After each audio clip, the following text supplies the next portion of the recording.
क्या आप हमारे साथ वॉयेजर स्पेसक्राफ्ट के जरिए इस विशाल ब्रह्मांड की यात्रा करना चाहते हैं? अगर हाँ, तो इसके लिए हमें आज से कुछ साल पीछे चलना होगा, जब वॉयेजर स्पेसक्राफ्ट अंतरिक्ष में उड़ान भरने के लिए डिजाइन किया जा रहा था। साल 1972। वॉयेजर स्पेसक्राफ्ट मिशन के डिजाइन पर काम शुरू हो चुका है। नासा एक 815 किलो का मानव रहित स्पेसक्राफ्ट बना रहा है, जिसके जरिए नासा सौर मंडल और उसके बाहर अंतरिक्ष की बनावट, आकार, प्रकार और विशालता जानने के लिए इसे अंतरिक्ष में भेजने वाला है।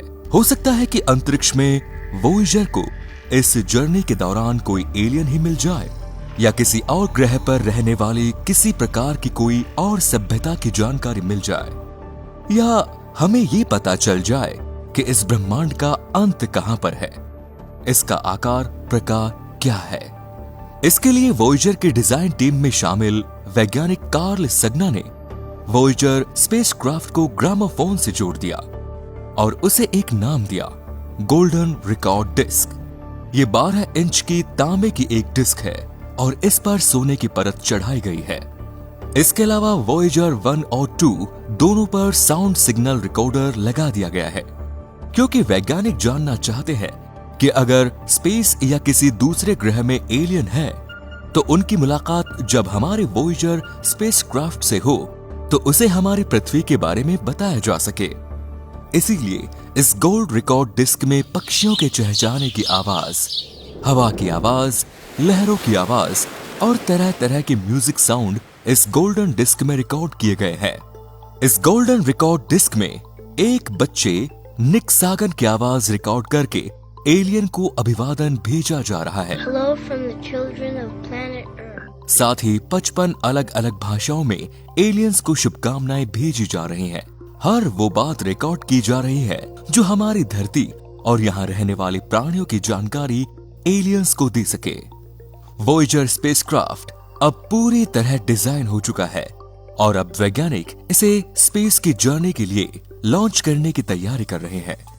इसे लॉन्च तभी किया जाएगा जब स्पेस के सारे ग्रह एक सीधी लाइन में आ चुके होंगे।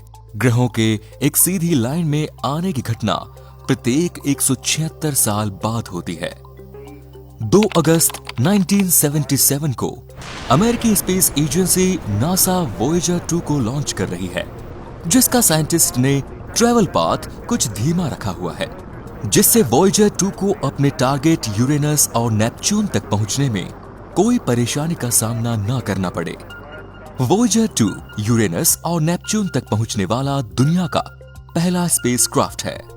आज का दिन इसलिए भी खास है क्योंकि 176 साल बाद सारे ग्रह एक सीधी लाइन में आ चुके हैं और वॉयेजर 2 को ऐसी ही कंडीशन का इंतजार था। अब ये ग्रहों की ग्रेविटी का सहारा लेकर अपनी एनर्जी सेव रखकर अपने टारगेट तक पहुंच रहा है। 5 सितंबर 1977। वॉयेजर 2 की लॉन्चिंग के ठीक 16 दिन बाद वॉयेजर फर्स्ट को वॉयेजर 2 के ऑपोजिट डायरेक्शन में भेजा जा रहा है। वॉयेजर फर्स्ट और 2 दोनों विपरीत दिशा में अंतरिक्ष को जानने, समझने और दूसरे ग्रहों की डीप स्टडी करके जीवन का पता लगाने के लिए निकल चुके हैं। अब वॉयेजर फर्स्ट स्पेसक्राफ्ट 62,140 किलोमीटर प्रति घंटे की रफ्तार से सफर कर रहा है और इसी के साथ वो हमारी पृथ्वी से रोजाना 14,68,800 किलोमीटर दूर होता जा रहा है। अरे ये तो बहुत तेजी से हर रोज पृथ्वी से दूर होता जा रहा है। ये पृथ्वी से हर दिन कितना दूर जा रहा है, इसे ऐसे समझें कि वॉयेजर द्वारा रोज तय की गई दूरी यानी कि 14,68,800 किलोमीटर की ये दूरी उतनी ही है जितने में हम पृथ्वी से चंद्रमा तक बार बार चक्कर लगा लें। अब आप समझ गए होंगे कि वॉयेजर फर्स्ट पृथ्वी से बहुत दूर जा चुका है और अब हमारे यूनिवर्स का एनालिसिस करना स्टार्ट भी कर दिया है। यहाँ वॉयेजर स्पेसक्राफ्ट को हर एक चीज ग्रुप में मिलती जा रही है। वॉयेजर ने पृथ्वी के बाहर 8 ग्रहों का ग्रुप देखा जो सूर्य का चक्कर लगा रहे हैं। मतलब अब उसको समझ में आ गया कि यही है हमारा सोलर सिस्टम।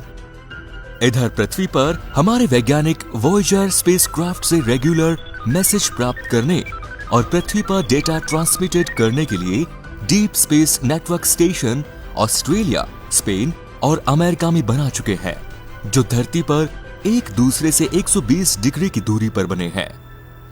5 मार्च 1979। अब Voyager first spacecraft Jupiter planet की तरफ बढ़ रहा है। जुपिटर प्लेनेट के पास से गुजरते हुए वॉयेजर 1 ने इस प्लेनेट की ढेर सारी बिल्कुल साफ और दिलचस्प तस्वीरें ली हैं। ये क्या, जुपिटर पर तो पृथ्वी के समान वोल्केनो भी है। यहाँ तो मैग्नेटिक फील्ड डिस्ट्रीब्यूशन मौजूद है। इसके बाद वॉयेजर 1 जुपिटर के मून यूरोपा के पास पहुंचने वाला है और उसने यहाँ की भी कुछ साफ तस्वीरें ली है। पर ये क्या, यहाँ तो धरती के समुद्र से भी बड़ा समंदर दिख रहा है, जिसकी सतह बर्फ से ढकी हुई है। इसका मतलब अगर यहाँ पानी है तो यहाँ पर जीवन भी जरूर होगा। तभी वॉयेजर 1 ने एक आवाज रिकॉर्ड की। ये रिकॉर्डिंग तो और भी चौंकाने वाली है। यहाँ से तो चिड़ियों के चहचहाने की जैसी आवाजें आ रही हैं। इसका मतलब जुपिटर के इस मून पर जीवन की हाई प्रोबेबिलिटी है। अप्रैल 1979। जुपिटर प्लेनेट मिशन कंप्लीट करके वॉयेजर फर्स्ट अब सैटर्न की तरफ बढ़ रहा है। 12 नवंबर 1980। वॉयेजर 1 सैटर्न प्लेनेट के पास से गुजरा और सैटर्न के छल्लों के नए राज बताए। इसके बाद सैटर्न के मून एनसेलाइडस की ओर रुख किया। यहां भी उसे जिंदगी के संकेत नजर आए। अरे ये क्या, यहां तो शनि का हर चंद्रमा अनोखा दिख रहा है। वॉयेजर 1 इन सभी की तस्वीरें कैप्चर कर रहा है। अब वॉयेजर 1 सैटर्न के मून टाइटन की तरफ बढ़ रहा है। यहाँ तो बड़ी तादाद में पेट्रोकेमिकल मौजूद है और यहाँ तो मीथेन गैस की बारिश हो रही है। वॉयेजर 1 के कैमरे ने बिना एक पल गवाए जल्दी से इस खूबसूरत दृश्य की तस्वीरें ले ली और इसे धरती पर मौजूद इंसानों तक पहुंचाया। धरती पर ये तस्वीरें देख रहे साइंटिस्ट विचार करते हैं कि जल्द ही अगला मिशन सैटर्न प्लेनेट पर भेजना चाहिए। वाकई इससे मिली तस्वीरें बहुत हैरान करने वाली हैं। इसके बाद वॉयेजर 1 शनि ग्रह के क्षेत्र से निकलकर आगे का सफर करने निकल पड़ा। वहीं दूसरी ओर वॉयेजर 2 यूरेनस पर पहुंचकर इस प्लेनेट की छानबीन कर रहा है। उसे भी वहां कुछ चौंकाने वाले तथ्य मिल रहे हैं। यूरेनस तो गैस से बना एक गैसीय प्लेनेट है जिसके 10 मून हैं। साल 1989। वॉयेजर 2 अब यात्रा करते करते नेपच्यून तक जा पहुंचा है। इस ग्रह की तस्वीरें लेने के बाद वॉयेजर ने इसके चंद्रमा टाइटन की तस्वीरें ली। ये तो बड़ा दिलचस्प दिखता है। वॉयेजर थोड़ा और नजदीक जाकर देखा तो उसे यहाँ नाइट्रोजन गैस के गीजर जैसे देखने को मिल रहे हैं। अब ये इस उपग्रह की सारी खूबसूरत तस्वीरें ले रहा है। अपने इस जर्नी के साथ वॉयेजर 1 अब रोजाना 14,68,800 किलोमीटर की रफ्तार से यात्रा कर रहा है और अब ये पृथ्वी से 6.06 अरब किलोमीटर दूर गया है। 14 फरवरी 1990। वॉयेजर 1 अपने कैमरे ओपन करके इन्हें हमारी धरती की तरफ क्यों घुमा रहा है और अब ये हमारी धरती की ही तस्वीरें क्लिक कर रहा है। अरे ये क्या, यहां से तो हमारी धरती एक नीले बिंदु जैसी दिख रही है। हैरानी होती है ये सोचकर कि क्या इसी छोटे से डॉट में हम रहते हैं और यहीं पर हमारे बड़े बड़े घर और हमारी प्रॉपर्टी है।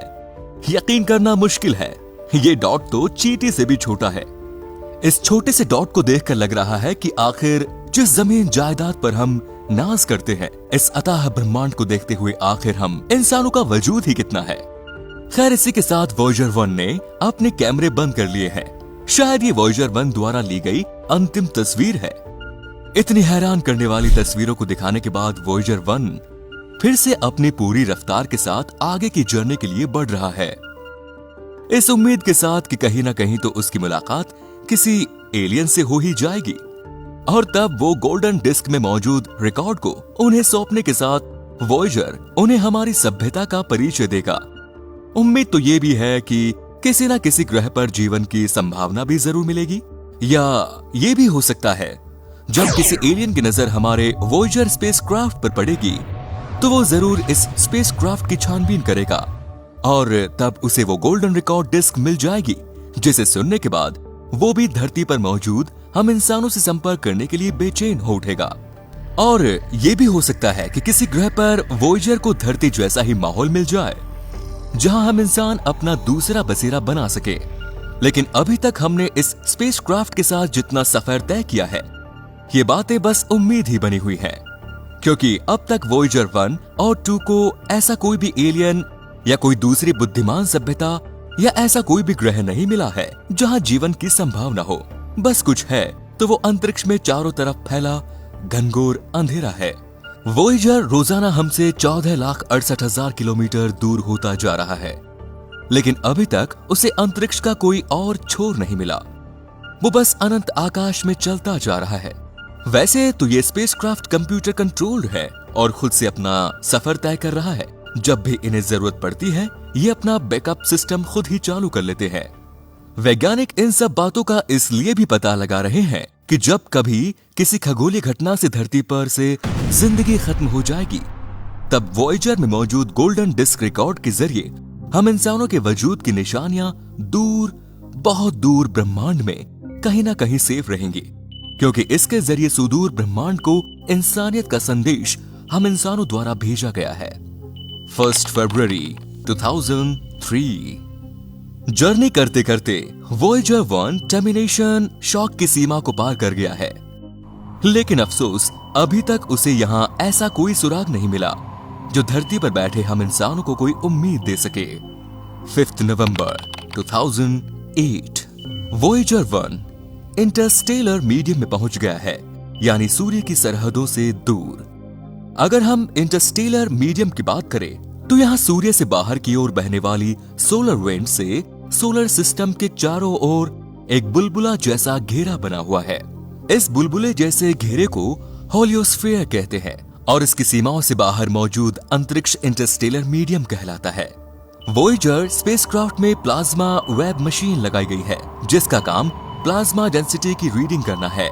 लेकिन इस जगह पर तो प्लाज्मा की डेंसिटी बढ़ी हुई है और इस जगह पर सोलर विंड के गर्म थपेड़े और कम डेंसिटी वाले प्लाज्मा के घेरे से भी वो स्पेसक्राफ्ट अब बाहर निकल चुके हैं और अब ये दोनों स्पेसक्राफ्ट ठंडे और ज्यादा प्लाज्मा वाले इंटरस्टेलर स्पेस में सफर कर रहे हैं।